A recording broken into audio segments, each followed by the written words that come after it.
Hello there. Today's video is on CSS. It's a fun but kind of complex CSS property. I've got a page already made up. It's got a paragraph. The paragraph is stuck inside of a div.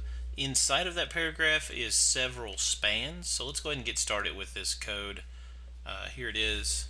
And let's go to start working on the div. I'm going to put a border on the div so you can see where the border is all the time. See where the div's located at. First off, let's put a width of 300 pixels. Let's put a border of say 5 pixels black solid and save that, refresh. There we go, nice black solid. There's also the span, so let's go ahead and do the spans as well. Span of curly braces. We'll do a background on those guys, background of blue, and save that and see what that looks like. There they all are. They're some of them are broken up by the lines, but that's alright, it's fine. So we're going to do positioning on property on this div. So we do position, and there's actually several positions. There's static. Static is just going to make it run in the natural order of the page. Now the reason why you have this option is because maybe your CSS is doing some kind of weird thing and you don't want it to be positioned in strange ways like I'm about to show you. So this just says, look, treat this as normal. Whatever the normal flow is of the page, make it that. So static.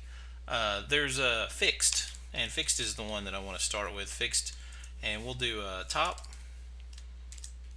0 pix and right 0 pix, and we save that and refresh. Puts it in the top right corner of the browser window. It'll do that every time, no matter what size the window is, as long as your browser is compliant, of course. There's a top right, there's top left, there's a bottom left, and bottom right, of course. Bottom right. So we're going to put it back in the top left.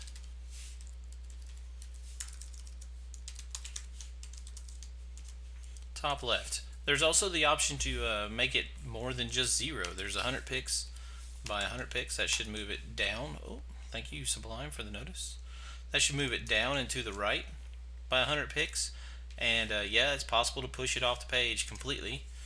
I'm using a really small page, but if I do that, it'll just move so far to the left that it just, or sorry, to the right that it won't show up anymore. So save that, refresh. There it is. The one thing that gets a little weird to get used to is the fact that left moves it to the right. So as you start adding pixels to left, it starts moving it to the right. So let's raise it to 40, refresh. The reason why it does that is because it figures 40 pixels on the left side and then the item itself. So that's the reason why it does the opposite of what you would expect, or at least the opposite of what I would expect. So if I do top 100 pixels, it actually just moves it down. So it counts the number of pixels from the top, and that's where it's going to be. Same way, it counts the number of pixels from the left, and that's where it's going to be. If I do right, it counts the number of pixels from the right and moves it to the left. So just remember, whatever you choose, it's going to push it to the opposite of the direction specified in the CSS property. Alright, so that is a position fixed. Now let's go down here and mess with the span a little bit. The span will do the same thing. It'll do a position, oh, if I can spell, position fixed, and it'll also do top 0 pix, oh, right 0 pix. We save that, and there it is in the upper right corner. The reason why you only see one at this point is because they're all stacked on top of each other, so they're all top and to the right. So that's why it's a little dangerous sometimes to do CSS properties on an HTML. You want to do it on like an ID or a class or something, because when you do it on an HTML tag, it does weird things sometimes. Alright, so we did position fixed, and we can do position static, which is the normal flow of the page. We can do also position relative, which will be sort of the normal flow of the page, but we can do top, and it'll push it down 100 pixels. So it's still in the same location that it was supposed to be, just 100 pixels down. And if I highlight the text up here, it highlights the text down there, and you can see as it highlights the text as I move down. So position relative puts it in relative to the normal flow of the page. And it's the same rule that if I put top 100 pixels, it's going to shove it down 100 pixels. And if I do right by, well, let's do left by 100 pixels, it'll move it to the right by 100 pixels. I can actually move it right outside of the div by doing, say, 400, I think. 400 should push it out of the div. Yeah, there we go. So it'll do it relative, and if I highlight text, you can see I highlighted that first B whatever.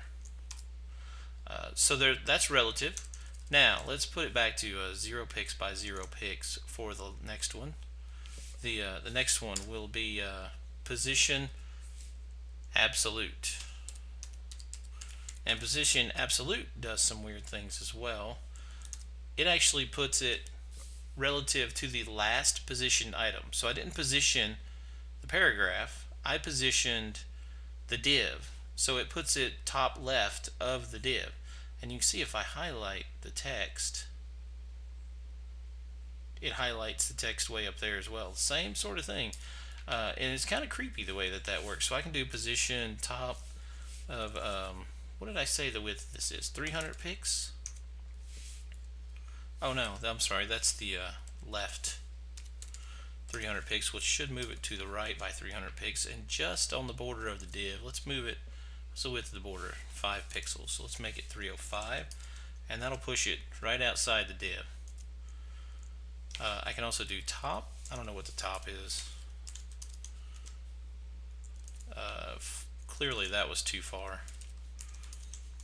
There we go. And theoretically I can line it up with whatever the div's going to wind up being.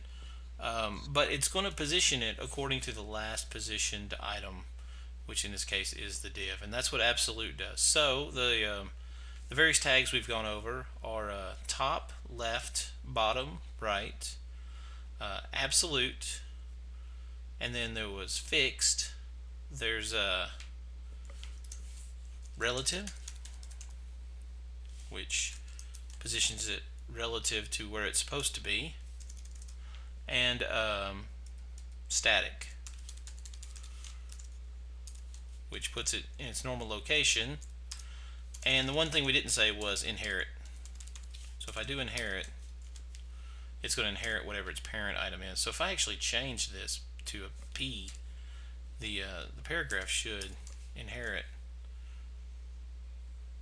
Yeah. It'll inherit fixed position, but I also said top and left. So that's why it's way down here, and now the div is way up there, collapsed. So there you go. There's the position position property in CSS, and hopefully you'll get to use this in the future. Thank you for watching. If you've enjoyed the experience of this tutorial, why not share it with your friends?